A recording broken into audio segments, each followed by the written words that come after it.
So, Dennis, Yes, Jim. Audi, your favorite company, your company in the top three, Way to throw me under the bus, but okay. has recently made a statement on Twitter. Yeah. Because Twitter's the platform where every company goes to speak. It's become the new norm. we don't do press conferences no more. Now we skip media straight to the source here. Mm-hmm. Audi USA tweeted, "Let's talk range." Mm-hmm. Very simple tweet. They were asking for it. Got a lot of people upset. Yep. How dare? Because I don't know if you know this. How dare they put those 3 words? But the Audi e-tron, is it the only currently available electric Audi? Yes. Or do they still have the little one? That A3, A3 probably e-tron doesn't exist. Doesn't exist anymore? We just whatever. pretend it it doesn't? doesn't. Okay. No. So their present and only electric Audi. Mm-hmm. It's pretty bad range. Yeah. Do you know the number? Around 204? 208 miles? So here Audi is making this statement, this strong statement, because they added a period to this statement. They did add a period. Let's talk range, period. You know it's serious when there's a period. World blew up. I can't believe it. How dare they say World blew something up. so controversial? Andy Sly came through. Yeah. If you don't know Andy Sly, you should know Andy Sly. Yeah. He said 300 miles minimum. Period. Again. Drop the mic. Now, this is kind of hurtful to Audi because they haven't hit 300 miles. No, hit them right where it hurts. Little bit of shade there. Mm. A little disrespect in there. Yeah. In their faces. Mm-hmm. Audi USA clapped back. They said, "How often do you drive 300 miles a day?" Question mark.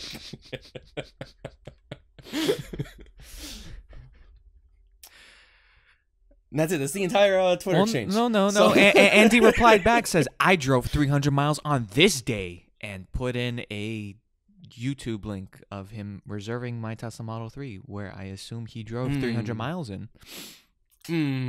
Clap back. EV Twitter drama. EV Twitter drama. My favorite. But this does bring up a lot of good points that we've previously talked about, but now let's, argue in the face of a microphone. Oh yeah, we haven't done this discussion verbally. We've only written this to text. How often do you drive 300 miles of range? Are you asking me personally? Yeah. Specifically? Yeah. How often? I mean, Audi's point here is pretty clear. It's 300 miles is too much. Like, it's unnecessary. So the question is it unnecessary? When was the last time you drove 300 miles in a day? A year ago. I can't believe you just lied to everyone here. For 10 days, when I drove across the country over 2 weeks. We just drove over 300 miles in a day like 2 weeks ago, Dennis. How did you forget this? Oh yeah, that's right. We did do that. Well, there you go. We did that too as well.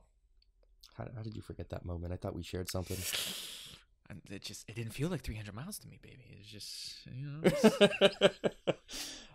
Well, it's definitely not frequent. I don't think that many people are driving 300 miles a day on a normal day. Absolutely not. I hope no one is driving 300 miles a day on a normal day. That's a little excessive. I mean, we constantly throw out the number that the average American drives, 34 or 39 miles a day. It's something low like that. Mm-hmm. It's definitely below 40. Yeah. But you're probably closer to it than 40. So what is enough range? Is Audi in the right here? It's clearly Twitter blew up. If you want to read through some of these comments, clearly we have this is a bad look for Audi. Stop making excuses. I mean, like I said, range will be the key performance metric for electric cars for the foreseeable future, even if people don't drive anywhere near 300 miles a day. It's just, it's just when people talk about horsepower and they say, "Oh, my car has, 400 horsepower." Okay. When's the last time you used it all completely? Mm-hmm. So, obviously, high range is important right now because range anxiety, as we've said 50 million times, is still prevalent and will continue to be prevalent until there is an adequate charging infrastructure. That being said, I feel like if you own a house and charge at home, 300 miles is overkill. And you're just doing it for convenience sakes at that point. But if you have the means to charge your car every morning and leave your house with 100% battery, unless you were literally driving 300 miles a day, I don't know what percentage of the population that is. 300 miles is overkill. 200 mile, even a 150 mile car will suffice if you don't plan on going on any long trips. Obviously, those who live in apartments, which is a considerable amount of the population, and don't have access to chargers in their parking garage or whatever, then the 300 miles plus, range need is easier to justify because they will have to go out of their way to charge their cars, and they won't be able to charge their cars every day unless they're lucky that if their workplace might have a charger. So I see instances where 300 miles of range is definitely something people will look for, but there's also a considerable amount of people, if you're using an EV quote unquote correctly and charging it every day at home, then 300 miles is just, I don't know, just for peace of mind. At least that's how I see it. Who do you think's in the wrong here? Is it Audi for thinking 300 miles is unnecessary, it's not even a point to try to hit it, or the EV community for shaming Audi for not hitting 300 miles? I don't know. You might get me in trouble for this question. I'll get in trouble for you. This is a bad look for EVs. Having everyone mock an EV because it doesn't have enough range. Yeah, it's fun when it's a car that has 50 miles of range, but the Audi e-tron has plenty of miles for the average person. Mm-hmm. You're putting unnecessary fear into people who were considering EVs. Yeah, but Audi also... I don't think... Audi also knew what they were doing here. At least I hope. They were just trying to stir up? At least I hope they knew. You don't think it was a genuine question? I mean, I'm sure they might have intended it to be like, hey, let's talk about range. We obviously don't have the most range, but I mean, look at all the charging stations. We got Electrify America everywhere. There shouldn't be too much to worry about in terms of range, but they also should have known that range is a very touchy subject in the EV community, and when you're on the bottom bro in terms of range, you're gonna get criticism thrown your way. I think it's something we need to focus less on. I mean, just a few years ago, Tesla was under 300 miles in every car in their lineup. If the standard was never increased and the Model 3 long range only did 299 miles and everything was ratioed to those numbers below, I think that Tesla would sell the same amount of cars. Yes, Tesla has excelled and created new limits, new standards, but the standards aren't necessary. You would have been just as happy in a 299 mile range Model 3 if the 32 mile range never existed. I'll say this. Whilst I think having range is for the sake of having range shouldn't be too important for most people's daily lives, I can't blame anyone in the EV community for looking at something like Tesla or Lucid and seeing them have 400, 500 miles of range coming on in the future, and then coming back to established automakers who have been making cars for decades upon decades and seeing a rather, for lack of better words, pathetic range numbers, because, you see that it's possible. Startups are making, Rivian, Lordstown, Atlas are promising, big ranges too. Obviously, they haven't put them out yet, but those are the metrics that people are seeing. So I can't blame people for seeing that and then turning towards established automakers like Audi, Mercedes, BMW, Ford's bottom Mach-E's and thinking that maybe they're just phoning it in or not putting complete effort into it and being a little bit, annoyed with it. Range is nothing new to the auto world. Correct. It doesn't come with electric cars. Range has Correct. been around everywhere. Gas cars have range too. Yeah. And they've always been drastically differing of each other. Correct. There are gasoline cars that go, what's the bottom? Maybe 200 miles, and then there's gasoline cars that go 600 miles on a tank. Yeah. But no one really focused on that. No one's ever made that. I mean, no one that I know has ever made that their purchase decision. Because gas stations are just convenient. They're everywhere. Correct. Every corner you go, there's a gas station. Correct.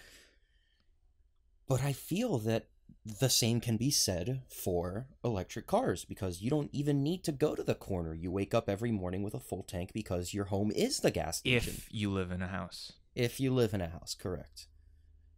But so I don't speak on needing 300 miles minimum. I've always stood by I would rather pay less and have less range. The battery is the most expensive part of the car. Mm-hmm. If they offered a Model S with 150 miles, I'd probably go for that one. Because I don't need the range. And I don't mind the 15-minute charging stop. Sometimes I just gotta pee. Sometimes I just gotta, eat. You're robbing. Charging stations, at least Tesla. I mean, I've never really taken a third-party route. I've never taken an Electrify America route. I've never taken a Blink route, ChargePoint route. I've only ever done supercharger routes, but basically everywhere that I go in my day-to-day, there's a charger. Mm-hmm. I don't have to go to the corner. I don't have to drive the 2 blocks to go to the gas station because I'm at the mall. There's already a charger at the mall. Well, I'm just... Range will be all important until charging networks are as numerous or almost as numerous as gasoline. I mean, they're getting there. If we account for the amount of homes in America yeah, that have charging availability, and then we account for the total charging network sizes, we're getting there. We're getting pretty close. It's because chargers are too discrete. I feel like, it's easier to see a big gas station. Yeah, city planners try to integrate, street chargers and with the, facades of the buildings and whatnot. It makes them hard to see. So I don't think they're not standalone. It's not as prevalent in people's minds that there actually are more chargers than they think. But regardless, but issues like this, though, speaking negatively on sub 300 mile EVs, makes it harder for people to learn that information. People should know, hey, you don't really need 300 miles. If you can't afford a Model 3, a Nissan Leaf is probably going to be just as good in terms of getting A to B. I'm not going to speak on the tech between a Nissan Leaf and a Tesla. I'm not going to fight that battle. But in terms of getting from A to B, if you can only afford a Nissan Leaf, it's an option. Well, I can't disagree with you there, because if, the people in the EV world are seen as the experts on electric cars, and every single person in the EV community is spouting that you need 300 miles of range to have even semblance of a car, then yeah, every uninformed buyer who wants to eventually get into EVs will just pair it to those feelings and also believe they need 300 miles of range, even if they don't. So... I don't know. Not to be dramatic, but might hurt the mission, hurt the cause, as everyone likes to be a part of. I get it. Tesla is clearly the best when it comes to range. Mm-hmm. No one is arguing that. Mm-hmm. But that doesn't mean that the others suck. Preach. Would you be able to make do with an Audi e-tron? Yeah. Same. I think the majority of the people who are speaking negatively on these sub 300 mile range would make do with an Audi e-tron if Tesla never existed. I mean, even my dad, who drives 50 miles to work every single day, would make do with an Audi e-tron. Would make do with an Audi e-tron. And he's the most wild person I know. He is the most wild person I know. So, it's a subject that it's not a subject that people don't want to talk about, but it's a subject that tends to be one-sided. Because the only people that really want to have this conversation are people who are in the EV community, and the EV community is very Tesla oriented, Tesla sided, since they do make up what 80% of EVs sold. Probably 90% at this point. Yeah. I can't blame you for being a Tesla fan, Nope. but the Audi e-tron does not suck. It's not. Don't crucify me for it. It's not. It doesn't suck. The argument's just not nuanced. You can't say 250 miles or bust nonstop. Don't even think about it. I mean, what's gonna happen when everyone else hits 450, but Tesla's at 700? You're gonna say 700 or bust? Pretty much. Come on. Probably. Come on. No one's arguing that Tesla's not the best. I have to stress that. You're still gonna get the guy. I'm still gonna get the one guy. You're still gonna get the one guy. The unsub. I can never win this fight. No, you can't. You'll never win this fight. Range is just not as important as people make it out to be, and continuing to speak on it is bad for not just other EVs, but all EVs, because people who get a bad taste in EVs don't get a bad taste for EVs except Tesla. They get a bad taste for EVs. There are a lot of people who need to get into an e-tron before getting into a Tesla. We've seen it. A lot of the Tesla community came from other EVs. A lot of people don't want to jump into the new company. Yeah, if you want to convert existing gasoline car owners, they're going to feel most comfortable going to their own brand if they have an established relationship with their own brand. A lot of people just stick with the brand that they love, the brand that they're born with, the brand that they know. I'm sure a large portion of Mach-E customers are going to be prior Ford customers. A lot of F-150 electric customers are going to be prior F-150 customers. Yeah. If you scare them from EVs, they're never going to make the switch to the Cybertruck or the Model Y. I mean, this argument's a lose-lose for everyone involved. We lost just by making this argument. Yeah. I'm just saying, guys, just chill. Just chill. Just chill. I mean, the Audi e-tron, it kind of do suck, but it doesn't suck because of the range. it do suck because it's kind of expensive. We sat in it. There was like no cup holders. The interior was kind of but not because of the range. Yeah, not because of the range. It'd be sucking for other reasons.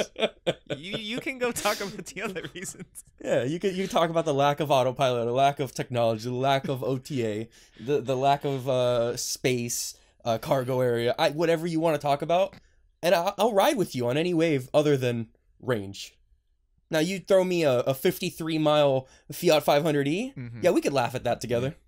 I mean, I'll laugh at that one. I mean, unless of course you actually are driving 200 miles every day for whatever reason, I'll ride with you on that. But no, you know what? I don't know if I could trust someone who drives 200 miles every day. But then I have to question your life decisions as a whole for why you're driving so much every single day.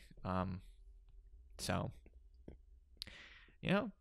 Audi e-tron, it doesn't suck because of the range. It sucks for other reasons. Should also note, yes, people do travel, and probably you're going to have 1 or 2 days a year where you do go over 300 miles.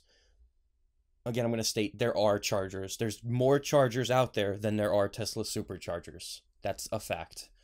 I hope so. But the bulk of people who do take these 300-mile plus trips once a year have more than one car. The average household has more than one car. So how many of these people making this argument already have a gasoline car in their garage?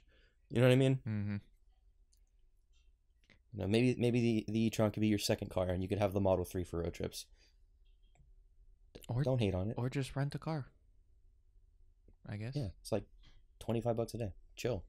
I mean, it was a Nissan Versa, which is like a fate almost worse than death, but it went on. We're getting off topic now. So where's your sweet spot? Hmm? Where's your sweet spot? If you had to close it off right now, where's the standard for range? I mean, where's the stop at? Where's it enough? I mean, are you asking me? I mean, if you can't give me too much power, because I'll just say, well, I could be feeling 1,000 miles. I can be over exaggerate everything, be overindulgent. Assuming infrastructure continues on the path that it's at, and 450 becomes standard, 15-minute charging becomes standard, and the amount of infrastructure continues to grow, where's the amount where it no longer matters? I think 250 is a pretty decent sweet spot. I gotta agree. Long term, 250, pretty sweet spot. With the next, I don't know, 3-4 years when infrastructure's tripled, quadrupled, quintupled, sextupled, quintupled, septupled, septupled, octupled. octupled. I don't know what the 9 is. Because again, gas cars also have range, and the only reason that people don't look at the range of a gas car is because there's a gas station on every corner. As soon as we have equal amount of chargers and charging time is drastically reduced, which it's on a path to. No one has said that we've hit our limit with charging. Mm-hmm. Everyone continues to improve. Mm-hmm.